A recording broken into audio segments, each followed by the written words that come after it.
Be me, generic dude, mid-20s, job, okay. Life, meh, Tuesday. Elevator doors open, time stops. There she is. Girl who looks like someone said, make a human but remove all bugs and visual glitches. Perfect hair, perfect posture, perfect makeup, perfect neutral expression, holding a coffee that looks more expensive than my laptop. She steps in, soft perfume smell, like bookstore plus citrus. She presses her floor button, asks casual, which floor? Brain, say a number. Mouth, hi. She smiles. Oh no, she's prettier when she smiles. Hi, she says back. Voice soft. Small talk happens, somehow. Don't remember what I said. Blackout zone. Remember only, she laughs. Laugh sounds like it was tuned by a sound engineer. She gets off on 10th floor. I get off on the 8th. Doors close. Brain, welp, that was my one interaction with a goddess. Fast forward a few days. See her again? Coffee shop near office. She's behind me in line. I only notice when I hear, Anon, right? Internal scream, turn around. She's there. In casual clothes this time. Still looks like a magazine ad. We share the building, she says. Thought I'd say hi. We talk. Turns out she works in design. I work in whatever the opposite of design is. Conversation. Actually easy, she's polite, asks questions, smiles with just the right amount of teeth. What is this professional charm? We sit, drink coffee. She asks for my number. Type number with shaking hands. Try not to fat finger myself into someone else's contact list. Week passes, some texting. Her texts are proper punctuation, no random emojis, no lol, only haha. Reads like soft PR statements.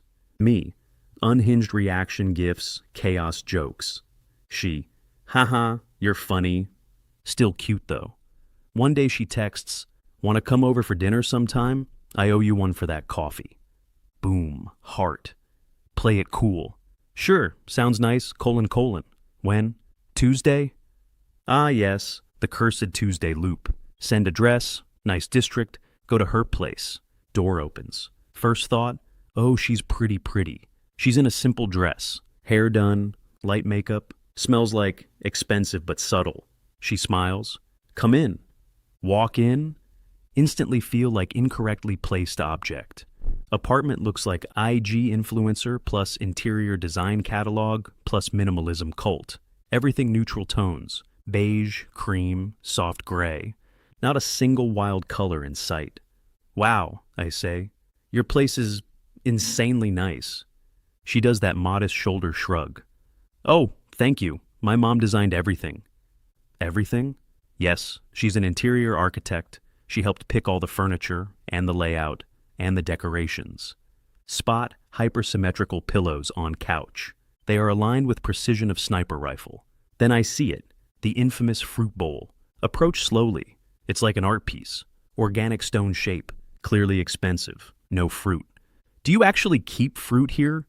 She smiles apologetically. No, fruit disrupts the composition. Oh, okay then. I thought I'd cook, she says. My stomach. Yes, good. Food. Brain. Girl who lives in a showroom kitchen. Risky. Mistake number 2. Begin. She ties hair back. Cute moment. Rolls up sleeves. Opens fridge. Peek inside. Contents. 3 bottles mineral water. Identical salads in neat rows. Containers labeled Monday, Tuesday, Wednesday. Lunch, mom. Protein bars lined up like soldiers. Olives in a fancy jar. No raw ingredients whatsoever. Do you cook a lot? Not really, she says, chirpy. But how hard can it be? Oh no. She gets pan, gets egg, cracks egg. Egg commits suicide onto counter and then floor. Okay, she says. Warm-up attempt. Pours oil into pan. Glug, glug, glug, glug, glug. Pan now mostly oil. Turns stove on. Woomph. Pan. I serve the sun now. Smoke starts rising. Smoke detector enters voice chat. Beep, beep, beep. She panics, but tries to smile through it. It's okay, it's fine. I've seen this on YouTube. Tries to turn off one burner, turns on all burners. Stove, hellfire multiplied. Me, Grabs fire extinguisher. Extinguish. Kitchen now smells like burnt oil, plus shame. She slides down the cabinet to the floor, puts her face in her hands. Soft little voice. I don't know how to cook. Sit next to her. Not everyone can cook. No, I mean like, at all, she says, eyes big, embarrassed. My mom said kitchens are dangerous, so I never learned. Gestures at blackened pan. She was right. We order takeout. Eating takeout on the perfect couch. She starts opening up. Just a little. I can't make things, she says, or repair things. Everything I own is selected, approved, installed. Points around. This apartment, my clothes, my routines, even my salad boxes. My mom helped set it all up. Smiles but doesn't reach eyes. It's easier this way, less mess. And you? I ask. What do you like? She hesitates, like she got asked an exam question in a language she doesn't speak. I like when things work, she says finally, and when nobody is disappointed. Oof. Later, as I leave. She stands in doorway, polite smile back on. Perfect posture, hands folded. Fast forward a bit. We keep texting. Meet for coffee again. She's always precise, controlled, polite. But little cracks show. Random weird fact. Tiny joke slipped out.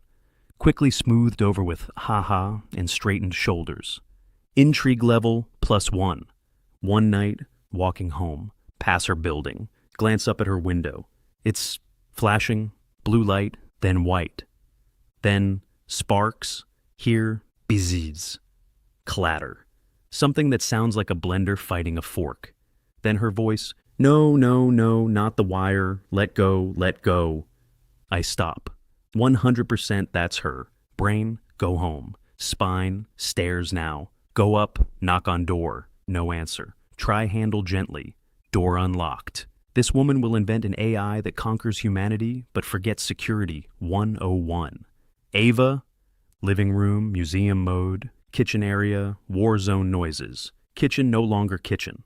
It's lab. Cables everywhere. Tools on every surface. Laptop open with like 25 tabs of schematics. On table, glowing contraption, smoking lightly. Ava, in huge t-shirt, goggles on forehead, smudge of soot on cheek, holding soldering iron like sword, yelling at machine. You were working fine an hour ago. Why are you vibrating? Stop vibrating. My jaw. On floor. This is not spa advertising Ava. This is 3 a.m. inventor Ava. And she is so stupidly cute, I almost forget how to stand. Step in fully. Ava, she stiffens, turns slowly, eyes massive. Anon, we stare at each other, her covered in chaos, me covered in confusion. Machine, spark, timing level, perfect. This is not what it looks like, she says. Machine, population. It looks exactly like what it looks like, I answer. She just drops wrench, covers face with both hands. I knew this would happen someday. She takes off goggles, eyes more vulnerable than I've ever seen. Okay, surprise? Define surprise, I say, stepping over a suspicious gear. She gestures at everything. This, me, at night. Deep breath. I build things, she blurts, and break things, and fix them, or fail to fix them. Mostly fail. Points at toaster in corner. That used to be a microwave. It's a toaster. I know. How? We don't talk about it. She keeps going. I can't cook or do normal home stuff. My mom never taught me that, but I taught myself this. She taps a half-built robot gently. Engineering, circuits, code. This is mine. Voice softens. No one curated this. No one supervised it. Shrugs weakly. So it's chaotic, like me. She looks at me, bracing for rejection. You weren't supposed to see this. Walk closer. Try not to trip over. Bolt. Wire stripped halfway. Notebook labeled, Things That Blew Up, Part 3. Why not? She laughs nervously. No PR filter this time. Because I'm not her.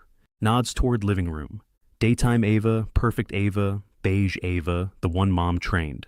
Tugs at her oversized shirt.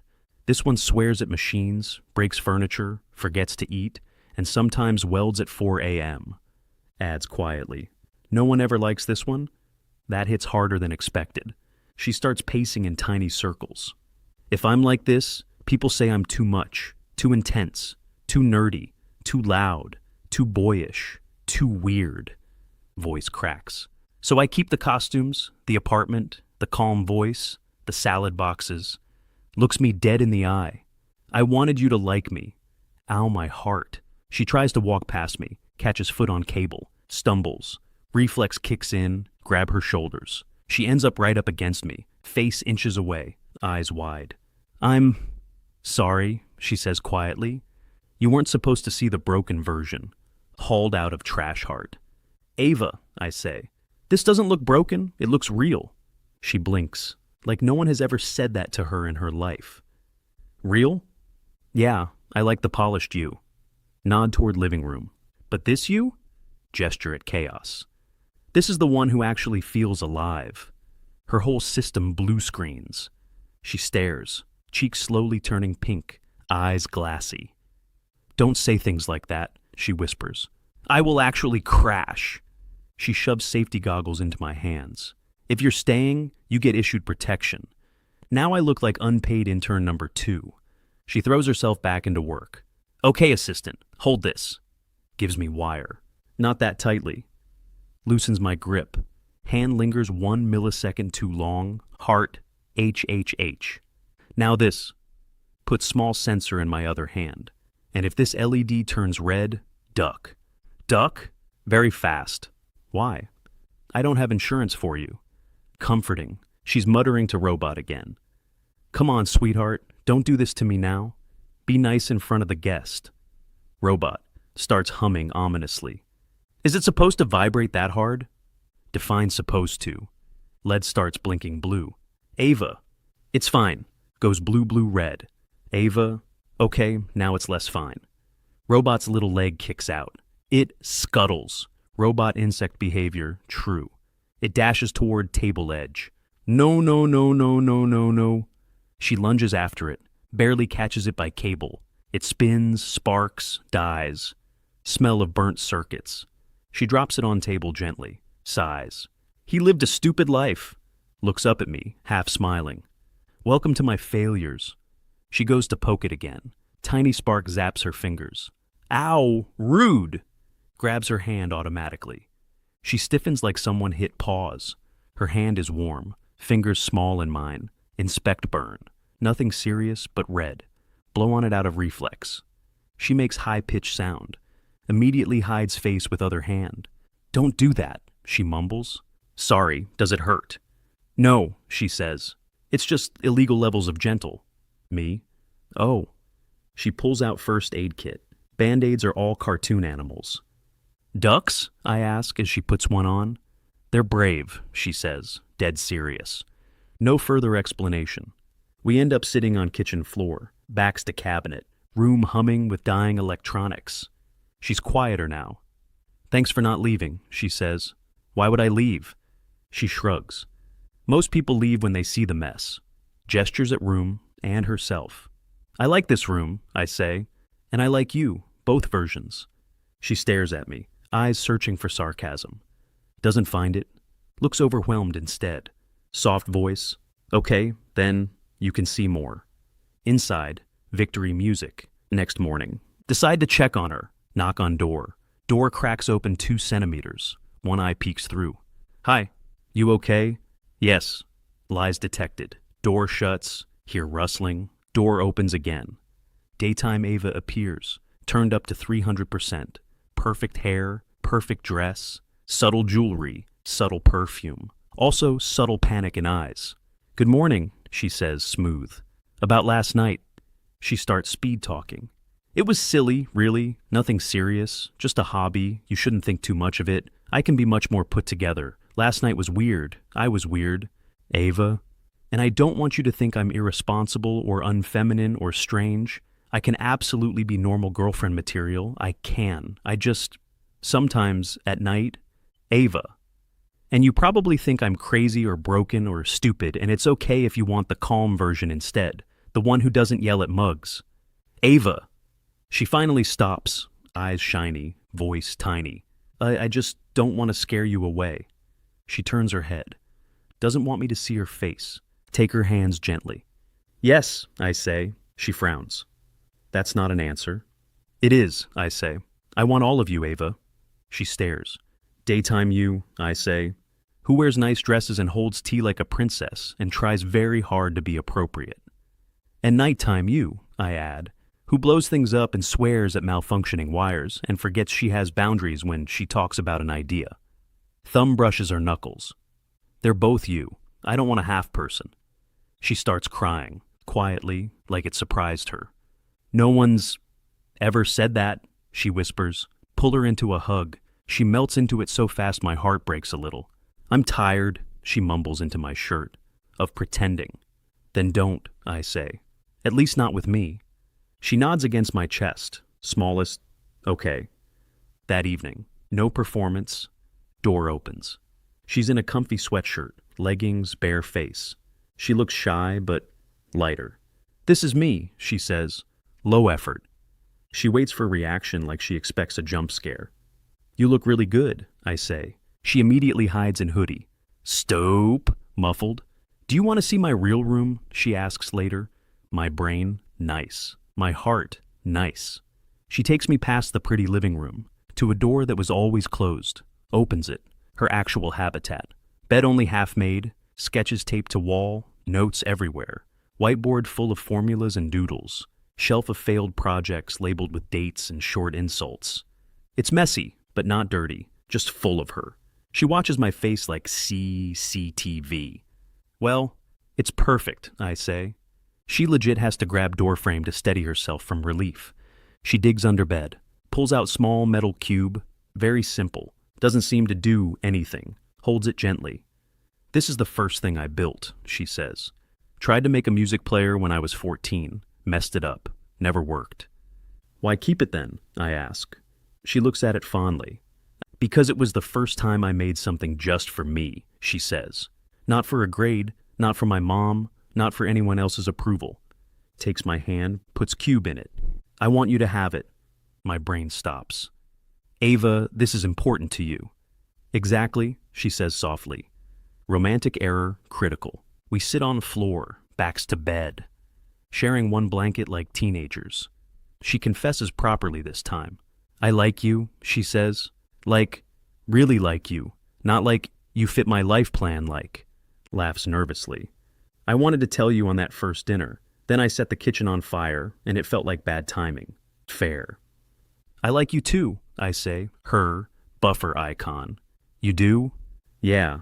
Day you, night you, cooking disaster you, robot tamer you. Her breathing goes funny. Can I kiss you? She asks. My soul leaves body. Please. Kiss is soft, a little clumsy. Nothing explodes, no alarms go off. For once, something she built doesn't break. She pulls back, eyes wide, smiling. That felt really good, she says. We should test it again, I say like an idiot. She laughs, leans in. We test it again. Results, reproducible, 10 out of 10, would recommend peer review. Later that night. Mug from last experiment sitting on table, the glitter one. She plugs it in carefully. You're not turning that on while I'm here, I say. Just a little, she says. For science. Mug shudders ominously. We both stare. Mug lights up, whirs, stirs, doesn't explode. She gasps. It works. Then Mug sputters, dramatically dies. We look at each other, burst out laughing at same time. She wipes tear from corner of her eye. Okay, she says breathlessly. Maybe I can't make perfect things. Leans her head on my shoulder. But maybe I don't have to anymore. Wrap arm around her. Yeah, I say. Maybe broken and brilliant is more than enough. Be me. Show up for a flawless girl in a perfect apartment. Stay for the gremlin who yells at electronics at 3 a.m., 10 out of 10, would wear safety goggles for love again.